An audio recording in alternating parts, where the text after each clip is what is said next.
First இந்த உருளைக்கிழங்கு மசாலா செஞ்சுக்கலாம்.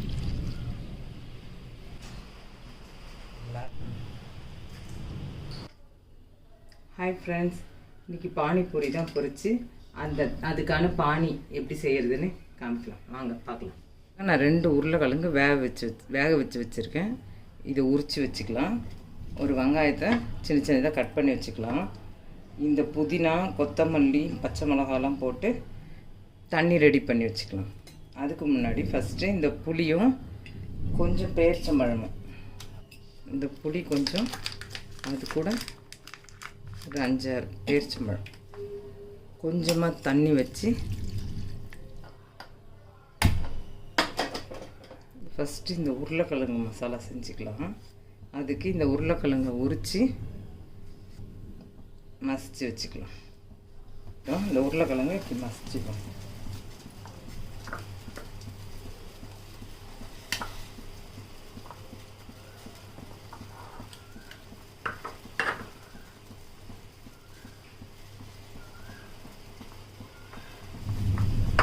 மசிச்சுட்டு இந்த வெங்காயத்தை கட் பண்ணிடணும். அதுக்குள்ளே எண்ணெய் ஊற்றி வச்சுப்போம். பூரி பொரிக்க எண்ணெய் காய்ச்சி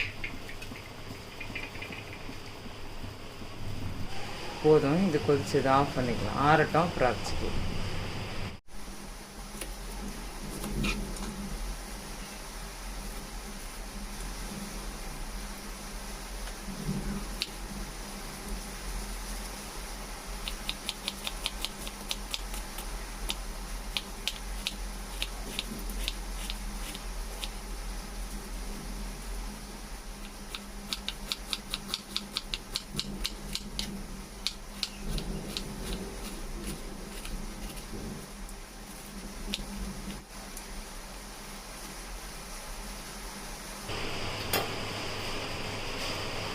இதே நல்ல மழை பெஞ்சு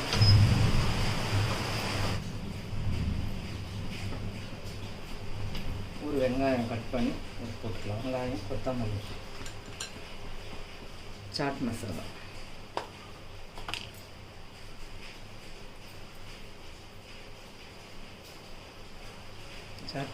கொஞ்சம், பெப்பர் கொஞ்சம், மிளகாத்தூள் கொஞ்சம், தனியாக அதிகமாக போடக்கூடாது, கொஞ்சம்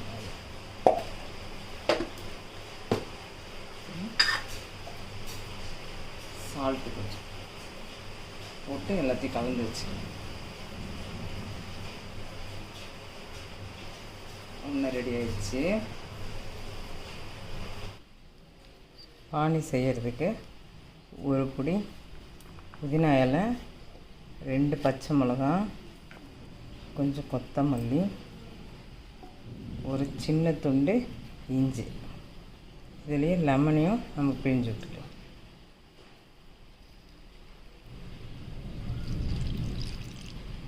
தண்ணி ஊற்றி நல்லா பேஸ்ட்டாக அரைச்சி எடுத்துணும். நல்லா ஃபில்டர் பண்ணிக்கலாம்.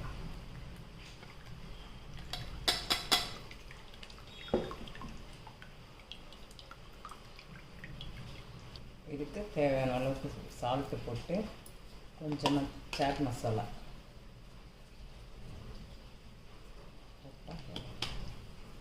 அவ்வளோதான். பானி இது நம்ம எவ்வளோ தண்ணி வேணுமோ நம்ம வச்சுக்கலாம். ஓகே, நெக்ஸ்ட்டு நம்ம இந்த புளி இது அரைச்சிக்கலாம். இந்த புளி தண்ணியை கூட அதிகமாக இருந்ததுன்னா கொஞ்சம் இதில் ஊற்றிக்கலாம். இது கூட கொஞ்சம் வெல்லம், இதை அரைச்சி பேஸ்ட் அரைச்சிருக்கோம்.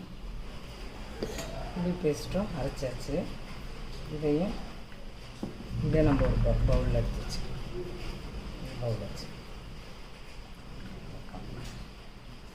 எல்லாம் ரெடி. இப்போ பூரி தான் சொல்லணும்.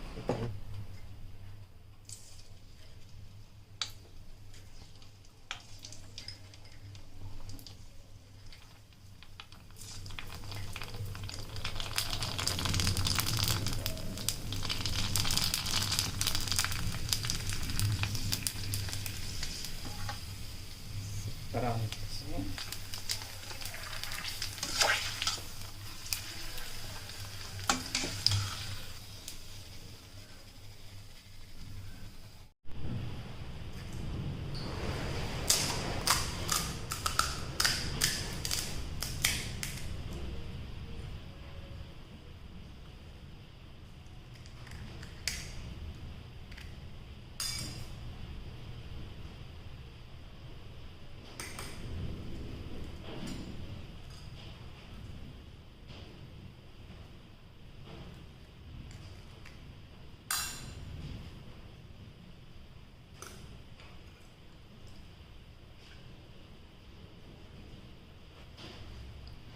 இந்த மாதிரி நீங்களும் வீட்லேயே செஞ்சு சாப்பிடுங்க. இந்த மாதிரி ரெடிமேட் பூரி கிடைக்கிது, அதை வாங்கி இப்போ எண்ணெயில் பொரிச்சிட்டு இந்த மாதிரி உருளைக்கிழங்கு மசாலாலாம் நீங்கள் செஞ்சுட்டு இந்த மாதிரி செஞ்சு சாப்பிடுங்க.